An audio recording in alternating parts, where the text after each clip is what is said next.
I still don't know what really happened that night. But every time I think about it, I get this strange cold feeling in my chest, like something was watching me and I didn't even realize it. This was back in 2018. I was driving from Ohio to Texas for work. It was late, maybe around midnight, and I was too tired to keep my eyes open. There wasn't a single car on the road, just darkness and the sound of rain hitting my windshield. Then I saw a small neon sign ahead on the right side of the highway. It said Redwood Motel. I pulled in.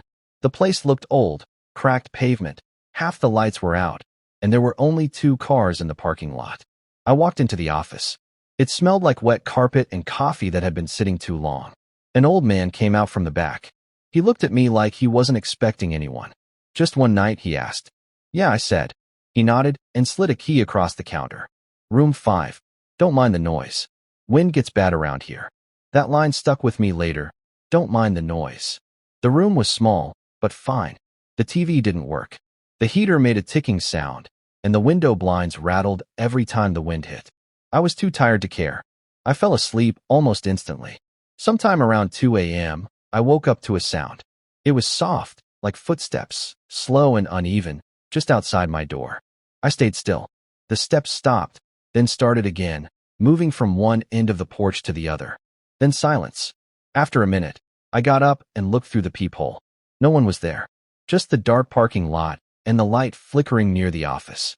I went back to bed, but before I could close my eyes, I heard something else. A faint sound of a radio playing. Static. A man's voice, but too low to understand. It was coming from the room next to mine, room 6. It played for about a minute, then stopped. Then a knock. Just once. On my wall. I didn't move. I didn't say a word. I waited, staring at the ceiling, until asleep again. When I woke up in the morning, everything was quiet.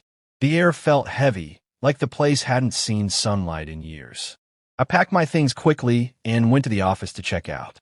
The man from last night wasn't there. A younger woman stood behind the counter. "Checking out?" she asked. "Yeah. Hey, who's in room 6? They had a radio on last night." She looked confused. "There's no one in room 6, she said. "That room's been closed for months. The floor collapsed in there after a water leak." I didn't say anything. I just left. When I got in my car, I looked back at the motel one last time. Room SX's curtain was slightly open. For a second, I thought I saw someone standing there, just a shadow, still and silent. I blinked and it was gone. A week later, when I was driving back the same route, I tried to find Redwood Motel again, but there was nothing.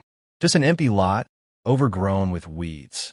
No sign, no building, like it had never been there at all. I still drive that route sometimes. And even now, late at night, my GPS flashes for a second and shows Redwood Motel, 0.3 miles ahead. But when I look up from the screen, there's nothing there.